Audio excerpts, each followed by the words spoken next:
Last series में हमने back stair influence तक किया था। आज उसके आगे करेंगे। अगर आपने वो सीरीज़ नहीं देखी है तो आप प्लेलिस्ट में जा कर के देख सकते हैं। तो आज का फर्स्ट ईडियम है birds eye view. Birds eye view का मतलब होता है किसी भी चीज़ का कॉन्साइज व्यू।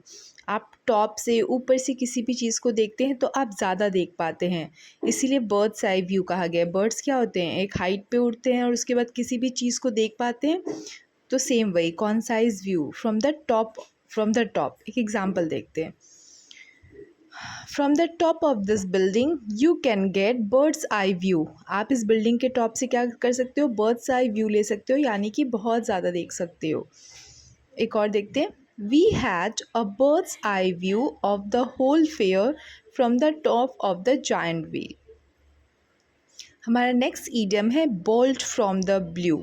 ब्लू से स्टार्ट होने वाले जितने भी ईडियम्स होते हैं ना, मोस्टली उनका निगेटिव कॉनोटेशन होता है, मतलब पॉजिटिव नहीं होगा, कुछ निगेटिव ही होगा। जैसे कि to beat black and blue, blue stockings, सबके कुछ नेगेटिव मीनिंग ही होते हैं। तो बोल्ट फ्रॉम द ब्लू का मतलब होता है सडन और अनएक्सपेक्टेड शॉक। आपने सोचा नहीं और ऐसे ही न्यूज़ आपको अचानक आ जाए, ऐसा शॉक आपको अचानक मिल जाए। जैसे कि एक एग्जांपल देखते हैं। The news of her husband's death in the air crash came to her as a bolt from the blue. अचानक उसको अपने हस्बैंड के डेथ की न्यूज़ मिली and it was bolt from the blue for her. ये उसके लिए क्या था, बोल्ट फ्रॉम द ब्लू था, सडन और अनएक्सपेक्टेड शॉक था। Next is burn one's boats.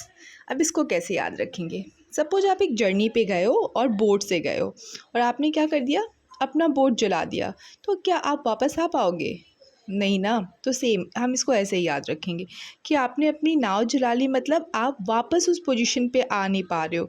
आपने कोई ऐसा डिसीज़न ले लिया, ऐसा कुछ काम कर लिया कि आप वापस नहीं आ पा रहे हो। सपोज़ आपका कोई एग्ज़ाम है और आपको उस एग्ज़ाम के प्रियर कहा गया है कि ये फॉर्म डाल दीजिएगा, तभी आप उस एग्ज़ाम को देने के लिए एलिजिबल होंगे। आपने वो नहीं डाला और क्या हो गया, उसका डेट पार हो गया, उसका डेट चला गया। अब आप इस एग्ज़ाम के लिए एलिजिबल ही नहीं है, क्योंकि आप क्या हो, आपने वो फॉर्म डाला ही नहीं, वो काम किया ही नहीं। तो ऐसा कुछ करना, ऐसा कोई डिसीज़न लेना कि आप वापस अपने प्रियर कंडीशन पे नहीं आ पा रहे हो, that is burn one's boat.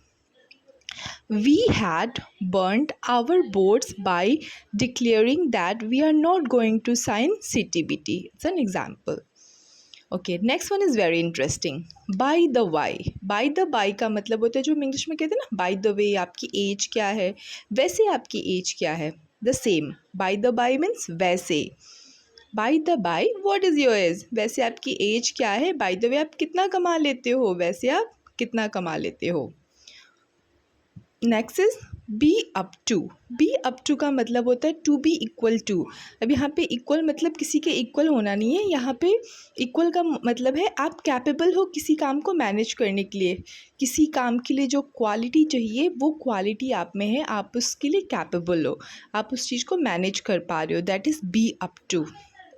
He is up to all the tricks of the trade to grind his own axe. इसमें दो दो ईडियम्स हैं, एक बी अप टू और एक ग्राइंड हिज ओन एग्स।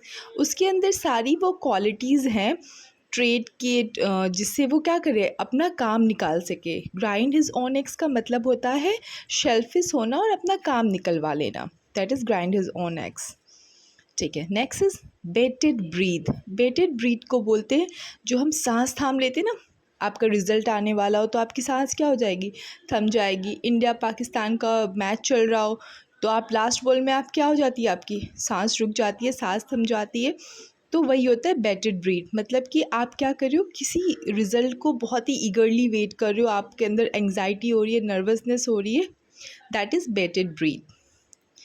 देखिए, the fate of the match hung in balance and everybody waited for the result with bated breath.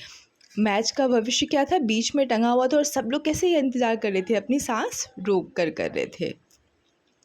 Next is bandy words. Bandy words का मतलब होता है नोक झोंक करना, आर्ग्यू करना, जो कि गलत बात है। Bandy words means to argue, to wrangle, या फिर हम कह सकते हैं हिंदी में नोक झोंक करना।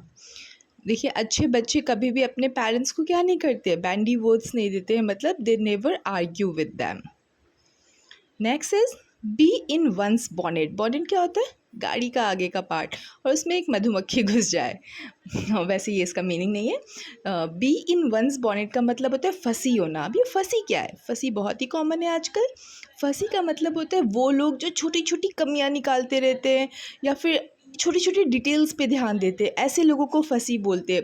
हर बात पे छोटी छोटी कमी निकालने वाले लोगों को क्या कहते हैं? फंसी होना। और बी इन वंस बॉनेट का मतलब भी क्या है? फंसी होना। She seems to have a bee in her bonnet because she is always finding faults with other. ऐसा लगता है कि उसके बॉनेट में क्या है? बी है, मतलब वो फंसी है, वो हमेशा क्या करती है? दूसरों की गलतियाँ निकालती रहती है। तो आपको ये इडियम एंड फ्रेजेस की सीरीज़ समझ में आ रही हो तो कमेंट कीजिएगा। आगे कुछ और पढ़ना हो तो भी कमेंट कीजिएगा।